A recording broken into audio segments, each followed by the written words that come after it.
Welcome back for episode number 2. And thank you, Jesus, that I've been able to survive and make it to round 2, episode 2. So, with that being said, let's just get going. I'm trying to figure out what to talk about and how to approach it. And the truth is, God just put one word in my mind, which was pride. How prideful can you be to think that you, Mark, out of all people, you have this amazing superpower that you could overcome my perfect plan for you. Even if you were to make a mistake, Mark, I got you. And he's been working with me on that. Actually, he's been working on me with that for a really, really, really long time. See, look, so one of the verses that changed my life was Romans 8:28. For all things work together for good for those who love God and that are called according to his purpose. Now, with that verse right there alone should have just said, hey, you could never mess up, Mark. And even if you did mess up, was it really a mistake? So the mistake that I think, or what I think is a mistake, God's like, no, no, no, no, no. We're not done with that. We're not wasting. See, we don't have a wasteful God, right? Our God that created us, he could have just, Adam and Eve sinned.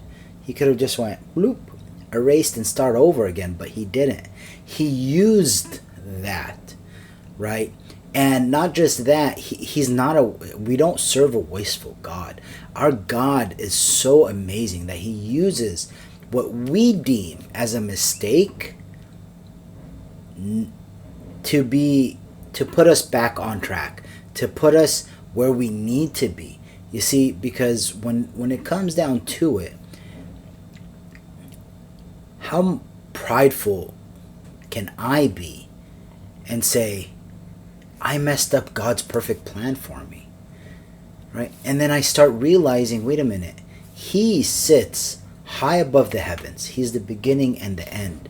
He's the Alpha and the Omega. He knows exactly what's going to happen. It's not a surprise that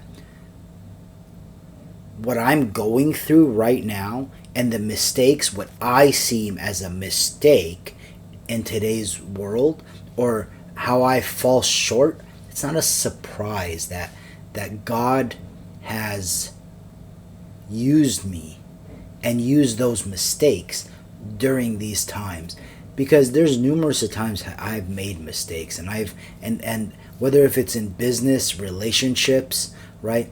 I could tell you I haven't been a perfect son of God. I can tell you that much. I lose my temper. I cuss. I smoked. I drank. Right? And the truth is it's not a surprise. When he died on the cross for us, he didn't say, whoa, I only died for Mark up to this point. After that, he's on his own. He's going to have to figure out a way. And that's the same thing with our salvation. Like, how can I blemish or ruin my salvation? I have to believe what he says. And he that said it is the creator of the whole entire universe. Now think about this. Now one of the things that God has really, really placed in my mouth during prayer lately has been obedience. Because if you think about this for a moment, we're the only thing that he created that has a chance, or even better yet, we're the only things that could stop and say, no, no, no, I'm not going to do that. Let me present it to you like this. So when he created the stars and the moon and the galaxies and the sun and the earth and all the other planets and everything on earth and everything in our bodies, you see, he created it, and and he told it exactly what to do. And it didn't deviate from that. We've seen it. We saw it during the story in the Bible where Jesus where he rebuked the storm, and he turned to his disciples and he said, "Really? You guys have that much little faith that all of a sudden you're going through tough times? All of a sudden it's like, oh my God, right? Going through this storm." And look, here's the thing: we serve an awesome God. He loves us. He's never gonna leave us nor forsake us. But when he comes down and he tells us that, yo, I created you, and he created everything around us, and we're the only ones that has the choice to not follow his directions. Because think of it, the waters, the ocean, it stops up to a certain point. It literally cannot cross over past a certain limit. The same thing with the stars and the moons, right? The stars, they can't fall, right? Things don't happen without God's permission. And he had placed Earth on an axis, and it spins a certain way. The moon revolves. The Earth revolves around the sun, and the planets revolve around the sun. Think about that. Think about how amazing that is, that he created everything in this world to actually obey him, and yet he gave us this perfect free will to listen to him or not to listen to him. So when he says to be still and know that I'm God, he's not saying, hey, just don't stand there and do nothing, because I'm in control, right? Just be still, know that I'm God regardless. So when you're walking into a decision, know that he's going to provide you an answer at that point, right? I'm guilty of it. And one of the things I'm really guilty of it is, come on, me, Mark, how can I ruin this perfect plan that God has for me? How can my yelling, destroy my children, or this perfect plan that he has for my children, right? Or me cussing, or me smoking, right? Now, granted, does it mean that I won't suffer consequences for it? No, I will, right? Would it hinder them, my children, because I yelled? Would it hinder my health because I smoked? Damn right it will, right? That's just the consequences of my actions. But is it going to change the perfect plan that he has for me and my life? Absolutely not. See, I tell my kids this, and I tell them all the time, and I tell my grandkids this as well, that I, Mark, have the perfect parents, right? I have top-notch, the perfect parents, because if I call them anything else, truth is that I'm just calling God out, like, hey, you gave me some really bad parents. No, he gave you the parents that he wants you to have to make you the person that he wants. He gave me the parents that made me the person that I am today.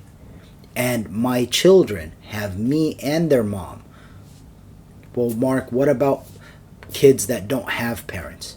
You know what? They're still perfect for them, because the truth is, they wouldn't have learned whatever it is that they needed to learn during the time that their parents weren't around. Because again, we have this thought process of way things should be, right? This should be mentality is like, really? I mean, come on. Like, Mark, you're not that special, right? You can't derail God. It's not like he's sitting there like, oh my gosh, what's he gonna do? It's not a surprise. He already knows, right? That's why he's the perfect lamb. When he died on the cross for us, hey, you know what? He died on the cross for us, it's not, things aren't a surprise. They're not. And so I just want to share that with everybody today, which is, look, we are called according to his purpose. And knowing that we are called according to his purpose, then nothing that we could do could really screw up. Like, even the words that are coming out of my mouth, I could really, can I present it differently? Possibly. But the people that are going to watch this, I believe it's going to fall into the right person's lap. And if I could just change one person, just touch one person with this message, that don't be afraid of making a wrong decision. Because the truth is, God's got your back, no matter what. I mean, again, think about it. How foolish can you be? How foolish can I be to really think that I could derail, or you could derail, God's perfect plan? So really sit there and think about it. How can we derail God's plan? We can't, because you can't derail God that's from the beginning and to the end. He knows exactly what's going to happen. So it's not going to be a surprise to him. And it's not like, hey, what's going to happen? What's Mark going to do? What are you going to do? What are we going to... It doesn't work that way. So I want you guys... So I end it with this. Trust in the Lord with all your heart, and lean not on your understanding. Because he will direct your ways. But you got to acknowledge him.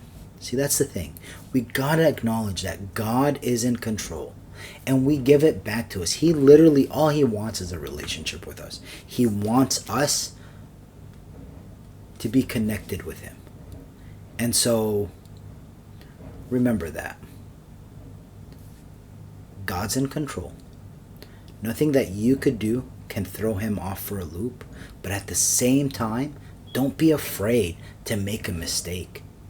Don't be afraid to make a mistake. Start that business. Record yourself on social media. Put yourself out there, because the truth is, he created you in his image. So if anyone's going to dog you, remember, they're dogging the creator. You were created in his image. You're fearfully and wonderfully created. Keep that in mind. You're fearfully and wonderfully created.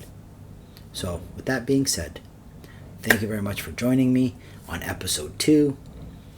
If you guys have any questions or any comments or anything specific that you guys want to reach out to me or for me to talk about, please feel free to leave it in the comments, or just shoot me a message. All of our contacts will be listed at the bottom of every video. So, with that being said, God bless, and pick up a bottle of Angry Baba hot sauce. Take care.